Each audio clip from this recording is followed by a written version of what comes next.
Hello everyone, I'm Bra Mithra. I'm once again joined by Jay. Hello Jay, Happy New Year. Hello, as always. It's been a minute, but it's beta time. Yes, it's beta time. So we got two beta cards included with the Cockroach Queen. She didn't have any lore we need to go over. She was just a regular, All right. typical holiday release. The first of which is the trait for Atlas, which is interesting because this is just during Showdown Setup with Atlas. Put this trait into play if it is December or January, which is fun for It Atlas. does, in fact, have beta or lore, technically. Yeah, this is fun for Atlas. So still, whatever. This is fine. It's just like all the other releases where you put the settlement event deck, like for Valentine's, you get the bonus for intimacy or for others. What are the other ones? The old Christmas ones where it was, or what's her name? Elgnirk had that, where you Yes, only L. use her. Yeah, so this is very typical. So nothing new here. Gift of Arms is basically just a trait that makes Atlas a Or crap, lot harder, oh, yeah, absolutely a lot harder. incredibly more difficult. To the point It of is the most deadly trait or attribute of monster attack profiles. yeah, Sword crafts are possibly the most deadly AI cards in the game, so yeah. This is like, I mean, this is the most extreme I've ever seen a trait change a monster's difficulty. besides like Immortal and Butcher, yeah. Yeah, this is like crazy. This is crazy. So yeah, it just the monster swordcraft attacks, which is the trap as Jay was talking about, just gain monster level speed. So E- Even at level 1, that's real rough. yeah, because you're doomed during the trap and stuff. So this is crazy. So yeah, uh, there you go. If you wanted to make Adness harder, this is this'll do that When for sure. when I make Atlas Hardener pay $60 for Death Roach Queen or whatever. Yeah. Well, I mean, you could just do this without this card, but you could just do this for yourself if you really wanted to. This is that's why I said these are very low FOMO. I wouldn't worry about getting these so much. If you really enjoy masochism, Yeah. go right ahead. And then we have the Blind Rocker, which is a Vermin card Kind of. that goes on top of the Vermin deck. I assume it always That's how that sits. works. I thought it goes in the beta pile. Yeah. Well, I meant for the first. Yeah, we'll talk. This goes on top of the Vermin deck because it has this little thing on the back that says the next time you would gain a Vermin, gain this instead. So I'm assuming this sits on top of the Vermin deck as a reminder because it's not the same size as regular cards. So, uh, yeah. And then you just gain this, and it's once per campaign. And then it's the Blind Rocker, so it is a Vermin. It is a Vermin resource. So it's survival limit 1. It creates a pleasing melody with its limbs in the settlement storage. So when you gain this, it doesn't Well, do you have it in anything. storage, you keep plus survival. Essentially, that's what that means. Yeah, well, it doesn't do anything when you gain it. It's not until you return. So you need to return with this. So if you gained this and then wiped, you just missed your entire point of ever adding this to your game because you'd lose it, and you'd never be able to get it back since it's limit once per campaign. So then when you return, you roll a d10, and no wait. So you have to return. You put it into. You don't put it into storage until the end of the settlement phase. Then you put it into storage. Then it gives you a survival limit. Then the next time you return, then you roll a d10 because now it's in storage. I think.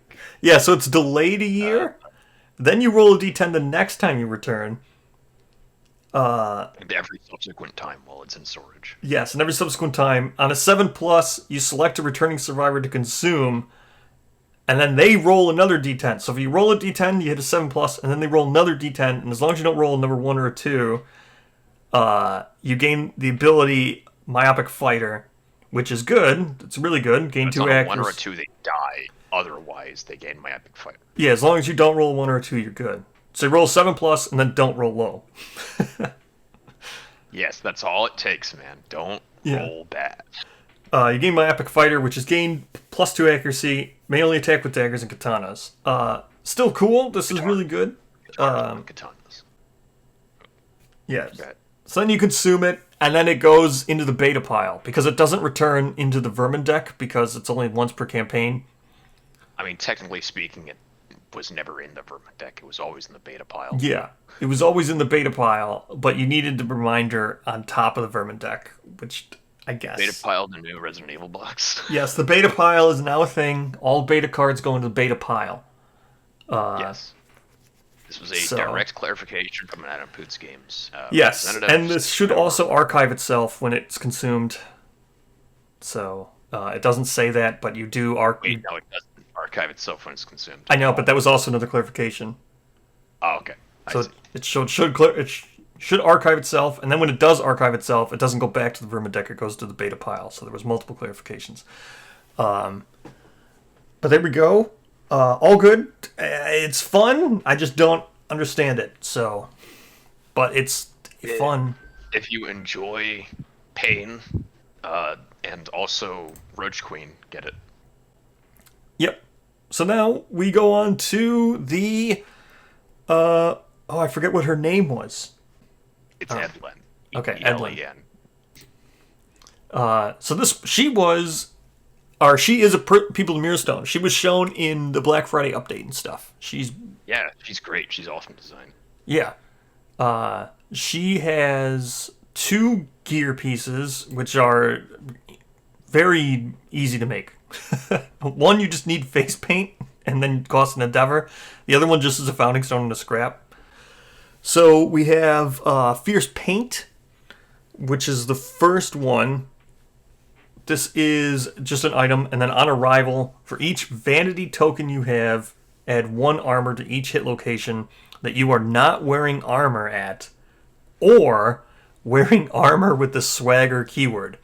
So we don't have any armor with the swagger keyword, but we've assumed it's going to be Mirrorstone. I think we saw one in the Black Friday update that had swagger keyword. No, we saw the stone sword in the Black Friday update. Oh, also it's red up and red right.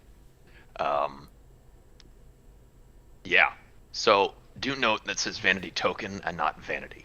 Correct. And then the second one is just on arrival game on some little vanity tokens. So the other one's just your fuel for your engine here. So they clearly, you need them both. Goes nowhere. Yeah, you need them both if you want to do this. Interesting here. We don't have any swagger stuff with the swagger keyword yet.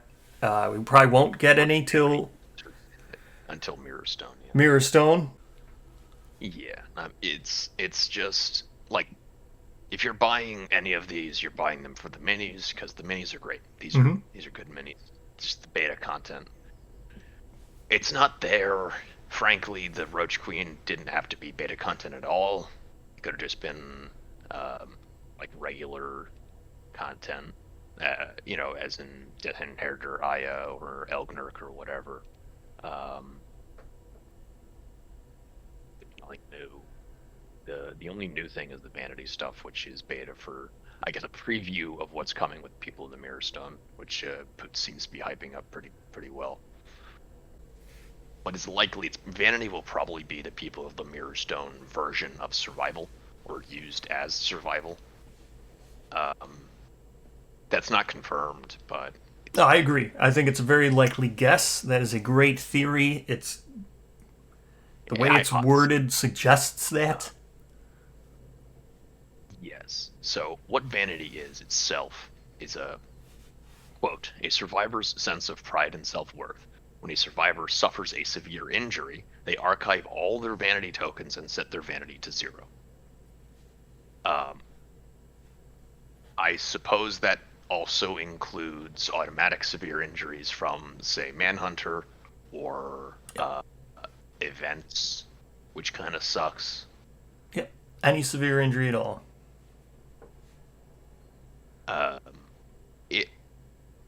just feels like what is probably going to happen. Because remember, people of the Mirror Stone began life as people of the Grindhouse, which was a 5-year campaign.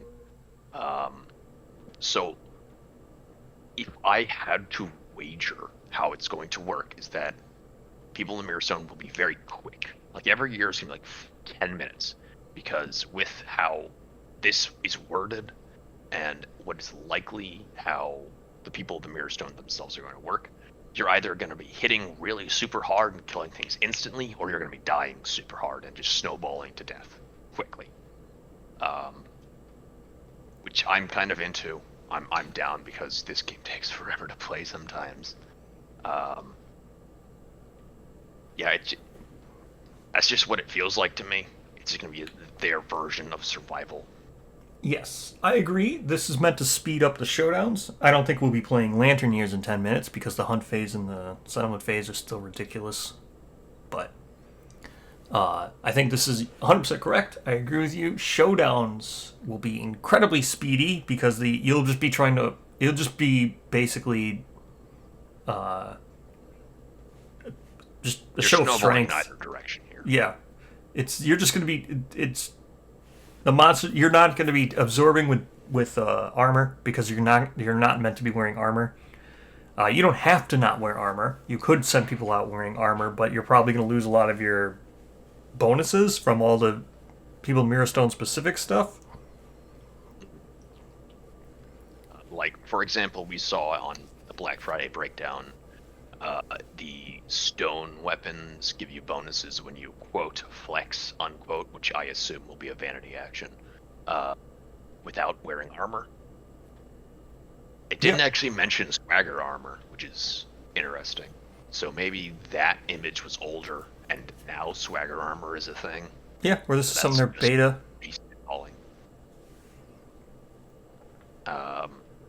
Yep, I think you're right. I think the showdown. I think that's why the shows like the Starting Survivors have weapons and stone. Like they have quick to get weapons. I mean, we've seen extreme heat in People of the Sun, so People of the Mirror Stone could just say you can only wear armor with the swagger keyword, and that's just it. that's just the theme. Just like People of the Sun, you can't wear heavy. You just can't wear armor without the swagger keyword. Possible. So I mean, it's very easy. Is the cloth armor? Does the cloth have the armor keyword? I don't think it does, but it's very easy. Like I said, it's not out of the realm. So like I know there's because when you think about it as a concept, you're like, what? How could you make Kingdom? That's all about collecting armor and build. It's Monster Hunter. How could you not have armor? It just all it takes is one sentence on the core settlement location, and you've got no armor. I mean, and again, that'd be fine because changing up the way the game is played is what campaigns should do and aspire to do. Yeah. Like I was saying, there's precedent. People of the Sun does it. You can't wear heavy, so... Yeah, exactly. It's frickin' People of the Stars has bingo. So... well, yeah. Core gameplay changes based on campaign is what you're looking for in a campaign. If the campaigns of death... Campaigns, how many times can I say campaign in a paragraph? Don't feel significantly different from People of the Lantern. Who cares? Yeah, I agree.